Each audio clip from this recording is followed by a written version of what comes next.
এতিয়া যেহেতু নতুন নতুন মাক সেইকাৰণে একেবাৰে ভিডিঅ'বোৰ আৰম্ভ কৰাৰ কোনো টাইম টেবুল নাই। এতিয়া একেবাৰে দুপৰীয়া সময়ত ভিডিঅ' আৰম্ভ কৰিছোঁ। ইমান বেছি গৰম আজি, সেইটো কাৰণে বোলো লাচি বনাওঁ। আৰু লাচি খাই মই এনেও বহুত বেছি ভাল পাওঁ, তাতে এনেকুৱা গৰমততো মানে চাহৰ বদলি লাচিয়ে খাবলৈ মন গৈছে আজি। সেইকাৰণে চাহ নাই খোৱা, আজি লাচিয়ে বনাব লৈছোঁ। এয়া মই দৈ দিছোঁ, তাতে দিছোঁ আইচ কিউব আৰু অকণমান দিছোঁ মই গোলাপৰ পাহি শুকুৱাই থোৱা, আৰু লগতে দিছোঁ চেনি। আৰু এতিয়া এইখিনি পানী অকণমান দিম, দি ধুনীয়াকৈ মিক্সিত মাৰি ল'ম। লাচি বাৰু হৈ গ'ল, তাৰপিছত লাচি খালোঁ। আৰু এতিয়া বনাব লৈছোঁ মই মাছৰ কণীৰ পকৰি।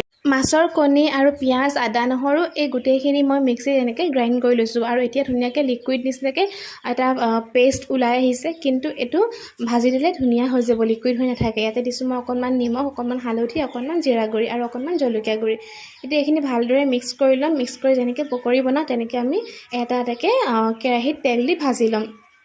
খাবলৈ বহুত বেছি টেষ্টি লাগে। চাহৰ লগতো আপোনালোকে এনেকৈ খাব পাৰিব, বিৰাটেই সোৱাদ লাগে। চাওক মই এনেধৰণে গোটেইখিনি পকৰি ভাজি ল'লোঁ, আৰু খাবলৈ কাৰণে খুব সোৱাদ হৈছিলে। মই বহুত ভালকৈ ৰেচিপি দিব পৰা নাই দেই, কাৰণ গম পাইছে বহুত বেছি ব্যস্ত। তাতে মানে কিছুমান ভিডিঅ' ৰেকৰ্ড কৰিব পাৰোঁ, কিছুমান নোৱাৰোঁ। কোনোবা এটাই কানে দৌৰোঁ, আকৌ সিটোৰ ওচৰতে দৌৰোঁ। তেনেকৈ ভাতকেইটা বনাওঁতে মোৰ কাৰণে ডাঙৰ টাস্ক হৈ যায় মানে। আৰু এইফালে হাজবেণ্ডৰ গাটো খুবেই বেয়া, সেইকাৰণে ভাত এগৰাহ খুৱাই দিছোঁ। তাকো খাবলৈ ইচ্ছাই কৰা নাই ভাত। মই জবৰদস্তি বোলো অকণমান খোৱাকৈ এনেকৈ খুৱাই দিছোঁ। আৰু পকৰিকেইটা শেষত দেখাব নহ'লেই, মাছৰ সন্না কৰিলোঁ, দাইল আৰু আজি মাছৰ কণী পকৰি, এনেকেই ভাত সাজ খালোঁ। গধূলি সময়ত অকণমান ব্ৰেড বোলো ভাজি কিবা এটা কৰোঁ খাবলৈ কাৰণে, যিহেতু ভাত খোৱা ৰাতি দেৰি হয়, কেতিয়াবা সোনকাল কেতিয়াবা দেৰি, সেইকাৰণে গধূলি সদায় কিবা এটা ভাৰী বস্তু খোৱা হয় মানে। আৰু এই আজি বোলো ব্ৰেডটো এনেধৰণে খাওঁ। অকণমান কল দিছোঁ আৰু অকণমান দিছোঁ কনডেন্স মিল্ক, তাৰ ওপৰত আকৌ এখন ব্ৰেড দি দিছোঁ। এইটো মানে কি ক'ম আৰু, চেণ্ডউইচো ক'ব নোৱাৰে, ব্ৰেডটো কিবা এটা খালোঁ আৰু বনাই কিনি এনেকুৱা ধৰণৰ।